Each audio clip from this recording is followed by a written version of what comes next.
కిలోమీటర్లో 507 కిలోమీటర్లు కంప్లీట్ అయిపోయింది. సాయంత్రానికి అలిపిరి చేరుతాం. రేపు మార్నింగ్ అలిపిరి నుంచి తిరుమల చేరుకొని స్వామివారి దర్శనం చేసుకుంటాను. సంతోషం.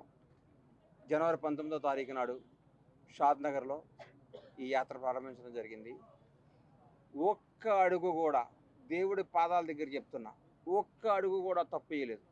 పర్ఫెక్ట్గా ప్రతి రోజు ప్రతి అడుగు వెంకటేశ్వర నామస్మరణ చేసుకుంటూ గోవిందుడిని తలుచుకుంటూ అని అడిగేయటం జరిగింది.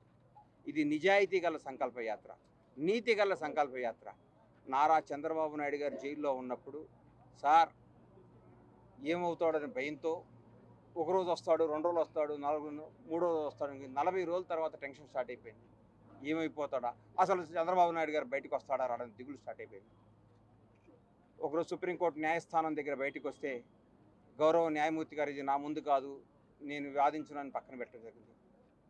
అప్పుడు గుండెదడ స్టార్ట్ అయ్యి బయటకు వచ్చి ఆకాశం వైపు చూసి, ఏడుకొండలవాడ చంద్రబాబు నాయుడు గారిని కాపాడు, నువ్వు తప్ప ఈ లోకంలో కాపాడేవాళ్ళు ఎవరూ లేరు అనిపిస్తుంది, దయచేసి ఆయన్ని ప్రాణాలతో బయటకు తీసుకురా, నా గడప నుంచి నీ గడప దాకా నడిచొస్తావు స్వామి, ఇంతకంటే నీకు మేమేమి ఇచ్చుకోలేము, దయచేసి మా మొర ఆలకించని మొక్కోవటం జరిగింది.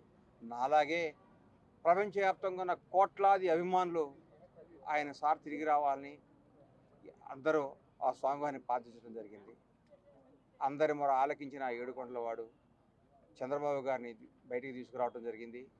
తిరిగి ఆయన్ని అందలం ఎక్కించడం జరిగింది.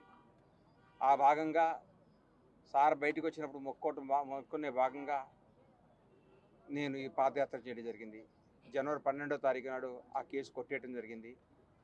ఈ పాదయాత్రలో దారి పొడుగున ప్రతి ఒక్కరూ అభిమానంతో ఆశీర్వదించారు, ఎంతో సహకరించారు.